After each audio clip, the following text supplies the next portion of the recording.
Hi, ako si AC. Walang trabaho, pero may negosyo. Maaga nga pala ako nagising niyan, mga 11:30. Aga. Maaga na yan dito sa bahay. Kaya mga girlfriend ko, tulog pa. Promise, maaga na to.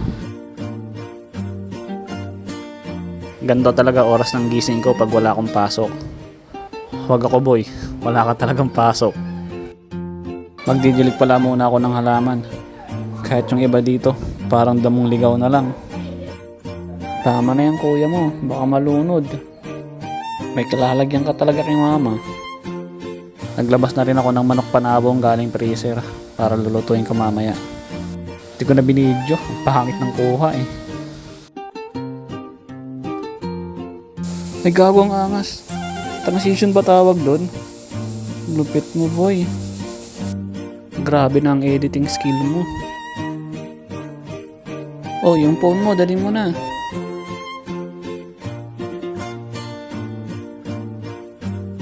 Ganda ng panahon ngayon, no?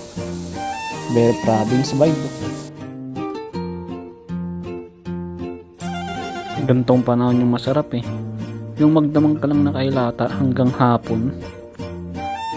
Grabe, katamad ba gumalaw? Tingnan mo yung panahon, no? Ay, may gagawin pa pala ako. Hindi ko na makalimutan. Breading mix, my friend. Pagsamasamahin nyo lang tong asin, paminta, at saka chili powder. Sunod na natin tong harina. Ay, hindi pala, betchin muna. Tsaka na tong harina. Yan, tansya-tansya lang tayo. Dito na tayo sa crucial na part, yung cornstarch. 2 kutsara at kalahati lang, at saka mga 3,700 pieces. Tas haluin nyo lang ng kaliwang kamay. Siguraduhin nyo lang ng kaliwa talaga gamit nyo para ma-perfect nyo yung lasa. Ay, may nakalimutan pa pala ako. Yung secret ingredients. Alam nyo to? Curry powder yan. Oo, pwede yan. Try nyo.